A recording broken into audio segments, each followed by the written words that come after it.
Tuhan berkata bahwa banyak di antara saudara sebenarnya tidak bisa menikmati setiap apa yang Tuhan sudah siapkan dan sudah diberikan dalam hidup saudara. Banyak hal, kesempatan itu terlewat dalam hidupmu. Sebenarnya tahun kemarin, bulan Desember, Tuhan buat sesuatu yang sangat luar biasa juga. Dan sebenarnya tahun 2009 ini tahun yang sangat dahsyat. Kalau kau bisa lihat, engkau bisa tangkap, engkau hidup di dalam penuh otoritas. Engkau bisa melakukan, bahkan kau bisa mengadakan yang tidak mungkin jadi mungkin. Itu tahun 2009. Tapi ternyata banyak yang tidak memakai setiap apa yang Tuhan sudah berikan. Dan sebenarnya itu sudah ada dalam hidupmu. Saya dengar banyak kesaksian, saudara. Ada satu kesaksian, ini perkara namanya tongkat otoritas. Pada satu kali, seorang hamba Tuhan datang. Dan hamba Tuhan ini mengingatkan anak buah saya bahwa dia sudah punya tongkat otoritas. Sebenarnya tongkat otoritas itu sudah diberikan. Pada waktu itu sadar. Dan sesudah itu dia mulai meresponi, mulai untuk memakai tongkat otoritas itu. Satu ketika dia ngantar anaknya les. Dan apa yang terjadi? Hujan lebat luar biasa. Hujan lebat luar biasa. Memang ini perkara simpel. Tapi saya katakan ini bukti bahwa sebenarnya Tuhan sudah berikan kepada kita. Cuman kita kurang menerima atau kurang mengerti lah. Dan makanya kita tidak pergunakan. Pada waktu hujan lebat seperti itu. Dan sudah pasti kalau turun pasti pakai payung pun pasti akan basah. Apa yang dia lakukan? Sampai di tempat anaknya itu les. Dia mulai perintahkan yang namanya hujan itu berhenti. Dikatakan dalam nama Yesus, otoritas sudah aku punya. Tuhan sudah beri, dalam nama Yesus berhenti. Dan sudah tahu, detik itu hujan berhenti. Dan ini bukan dilakukan oleh seorang hamba Tuhan. Secara setiap harinya dia tetap bekerja seperti biasa. Tapi dia bisa melihat suatu mujizat itu terjadi. Dan pada waktu anaknya itu turun, sudah diantar, masuk. Dia kembali ke mobil, apa yang terjadi? Langsung hujan lagi. Saya tahu, kuasa itu sudah ada dalam saudara. Tapi saudara tidak pergunakan itu. Dan Tuhan rindukan 2010. Engkau harus hidup di dalam suasana dan alam seperti itu. Pada waktu anak-anak buah saya menghadapi yang namanya kedutaan Amerika, sebelum itu, pada waktu kami kebaktian, Tuhan mulai taruh dan Tuhan mulai ingatkan saya. Tuhan mulai katakan perintahkanlah. Karena seorang imam itu mempunyai kuasa di dalam mulut. Dan saya mulai katakan, mulai detik ini, kemudahan demi kemudahan terjadi. Kemudahan demi kemudahan terjadi. Dan apa yang terjadi, saudara? Pada waktu mereka menghadap kedutaan, sesuatu yang menakutkan, sesuatu yang tidak mungkin, itu justru terjadi. Bahkan ada satu anak saya menghadap, dia sudah tegang sekali karena dia tidak punya rekening bank yang banyak. Tapi justru yang diminta, sudah mau tahu, cuman kartu keluarga. Itu kan gak mungkin. Dan semua yang menghadap, semua dapat visa. Tidak ada yang gagal. Saya percaya ini waktunya. Ini sudah waktunya. Kalau kau bisa menangkap ini, maka kau akan hidup di dalam level raja-raja ini. Nah, kita akan belajar yang namanya Abraham. Yuk, saya akan bacakan sedikit. Di dalam Ibrani pasal yang ke-11 ayat yang ke-8, lihat, karena iman Abraham taat ketika ia dipanggil untuk berangkat ke negeri yang akan diterimanya menjadi milik pusakanya. Lalu ia berangkat dengan tidak mengetahui tempat yang ia tujui. Lihat sudah, ada segala sesuatu itu ada yang harga yang harus dibayar. Bagaimana Abraham bisa menjadi bapa orang beriman? Mulai dari awal, di mana dia diperintah untuk keluar dari negeri, keluar dari rumah, tidak seorang diri, tapi dia harus bawa keluarganya. Tetapi dia lakukan dengan ketaatan. Mungkin saat ini kalau kita diperintah seperti ini, mungkin kita tidak sesulit Abraham. Kenapa? Karena di mana-mana toko banyak. Zaman dulu nggak ada itu. Dan ternyata Abraham pergi ke padang gurun yang tidak ada apa-apa. Konsekuensinya, dia akan kelaparan. Dan semua akan berkata, kenapa dibawa ke sini?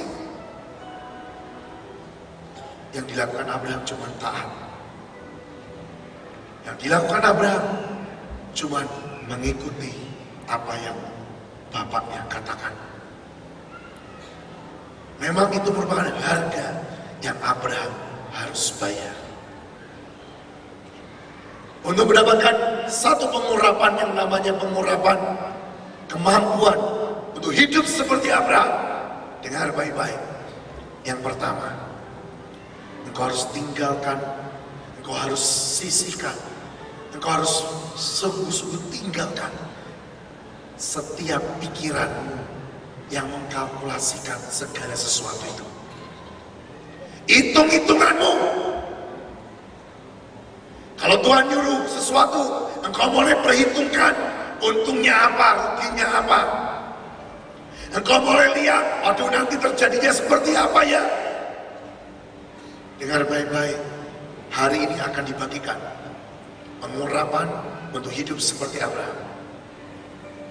Dan ini tidak mudah. Saya tahu ini tidak mudah. Yang pertama, serahkan pikiranmu pada kaki Kristus. Biarlah kehendak Tuhan yang jadi dalam hidupmu, bukan kehendakmu yang jadi. Jangan terlalu banyak pertimbangan untuk ikut Tuhan. Jangan terlalu banyak pertimbangan. Karena kalau kau terlalu banyak pertimbangan, nanti waktunya tidak tepat.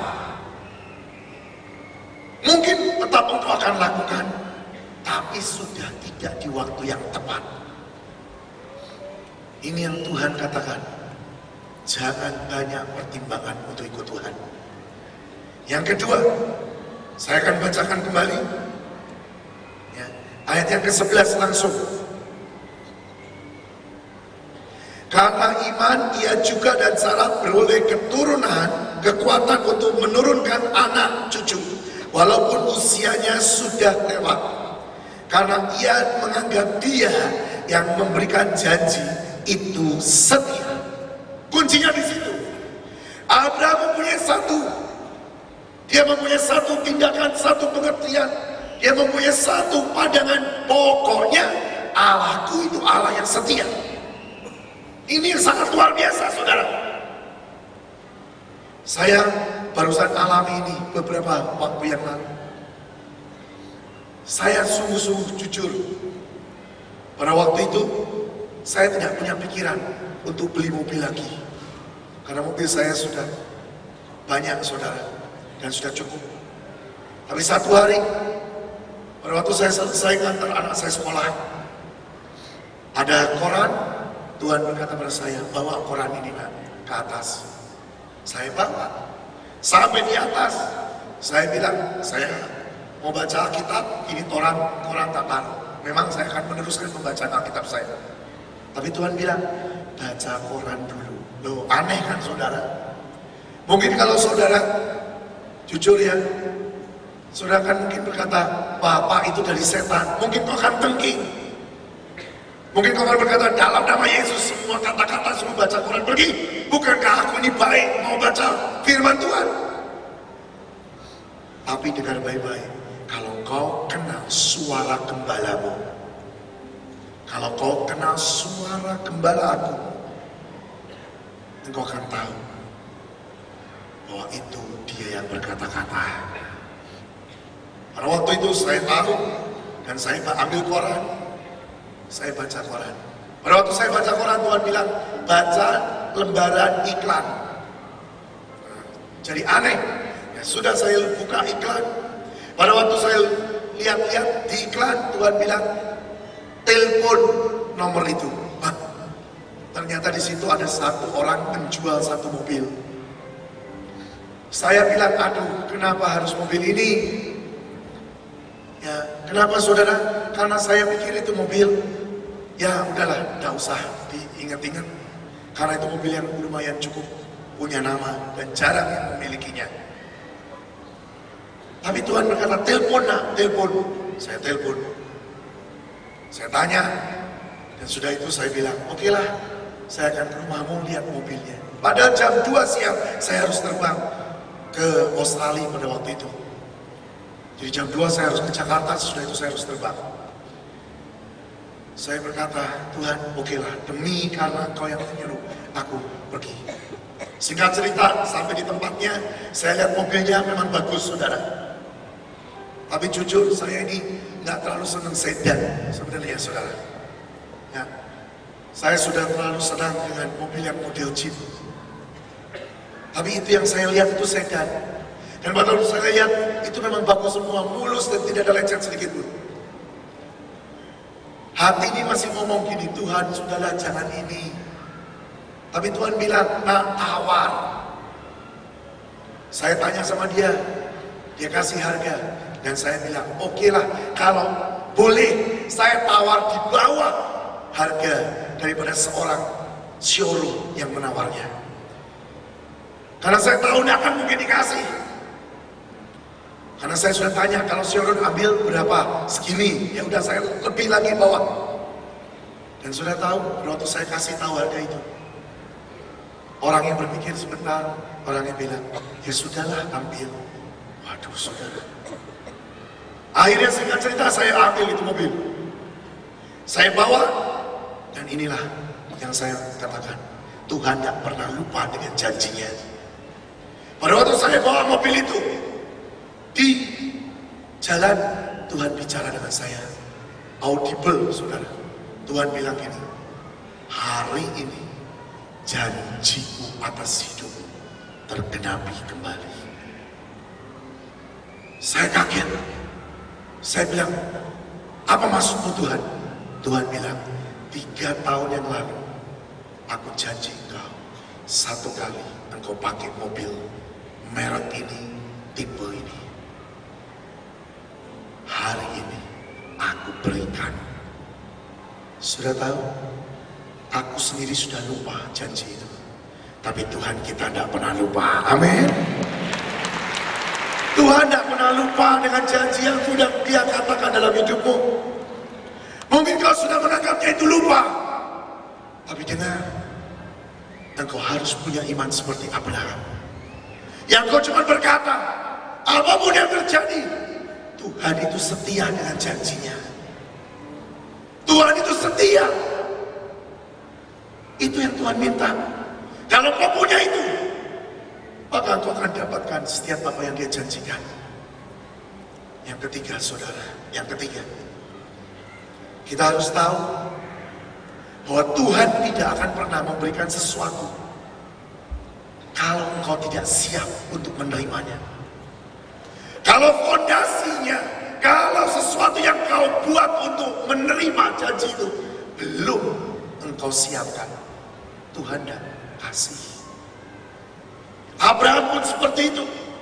Abraham mulai dididik, Abraham mulai diajar dari satu langkah demi langkah lain yang sepertinya tidak menuju pada janji yang luar biasa, tapi tetap dia kerjakan. Sampai satu ketika dia kembali diuji pada waktu dia sudah dapat anak. Dia tahu anak ini akan menurunkan yang namanya keturunan yang atas nama Abraham. Tuhan mulai berkata, persembahkan anak ini. Nggak masuk di akal. Pada waktu itu banyak ajaran yang dikatakan tidak boleh mempersembahkan anaknya. Tapi Tuhan bicara langsung, Ishak harus dipersembahkan. Kalau saudara mengalami seperti ini, apa yang kau lakukan?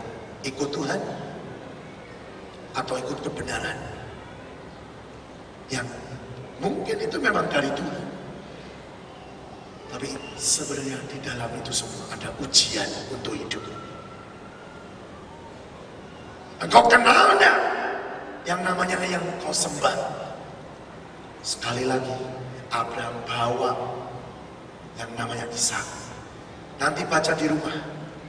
Abraham bawa Ishak, dan pada waktu sudah sampai di Gunung Moria, di kaki Gunung Moria, itu yang namanya kayu bakar ditaruh di bahunya Ishak. Mereka berjalan bersama. Semua yang tanya, Abraham bilang, kamu tunggu di sini ya, kami akan naik, kami pun akan turun. Kata-kata iman yang sudah keluar dari mulutnya, bukan dibuat-buat, tapi keluar dengan sendirinya, karena dia sudah dilatih dan dia punya fondasi yang benar-benar menentukan dan membuktikan dia punya iman. Pada waktu itu jalan bersama dengan Ishak sampai di tempat tujuan. Ishak tanya, Papa atau Bapak, semua sudah tersedia, mana yang akan dikorbankan? Jujur, kalau itu dialami oleh saudara atau saya, anakmu yang akan kau persembahkan, anak satu-satunya loh, bicara seperti itu, apa jawaban? Ini loh saudara, ini ujian itu nggak bisa untuk kau pikirkan nanti gini, nanti gini, nanti gini, nggak bisa. Yang penting kau jalani terus bersama dengan Roh Kudus. Firman yang sudah berkata, nanti Roh Kudus pun akan memberitahu apa yang harus kau jawab. Sudah, jalan saja. Ayah saya selalu berkata, gelinding. Karena kalau kita terlalu banyak mikir, itu tidak akan membahayakan, tidak akan membahagiakan kita, tidak akan terjadi apa yang kita pikirkan. Sudah jalani bersama dengan Roh Kudus. Dan sudah tahu, Abraham mulai mengikat yang namanya Ishak. Ishak ditaruh. Ishak pun diam. Ini yang luar biasa, saudara. Mungkin Ishak memang tidak sama dengan anak-anak zaman sekarang. Belum sampai seperti itu, anak-anak sudah berontak. Tapi Ishak tidak berontak. Saya mau katakan, detik engkau menjadi anak, engkau bisa hanya mengikuti apa yang Bapakmu katakan, engkau akan penuh dengan kemuliaan. Pada waktu pisau mau dihantamkan, dihuncapkan ke tubuh Ishak, baru Tuhan bicara. Tuhan tidak pernah terlambat. Amin. Saya terlalu yakin. Saya mengalami banyak perkara, dan saya katakan Tuhan tidak pernah terlambat untuk menolong kita. Jangan pernah khawatir. Jangan pernah imanmu gugur. Ingat, Tuhan tetap setia. Mari saudara, ini waktunya. Kalau kau berkali-kali kau mengalami yang namanya ujian, cobaan, saya ada satu pepatah berkata, pandang pada Yesus. Pandang denganmu itu harus ke depan. Dan jangan hiraukan apa yang kau alami. Karena apa yang di depan jauh lebih besar, jauh lebih mulia, jauh lebih luar biasa dari setiap apa yang kau alami.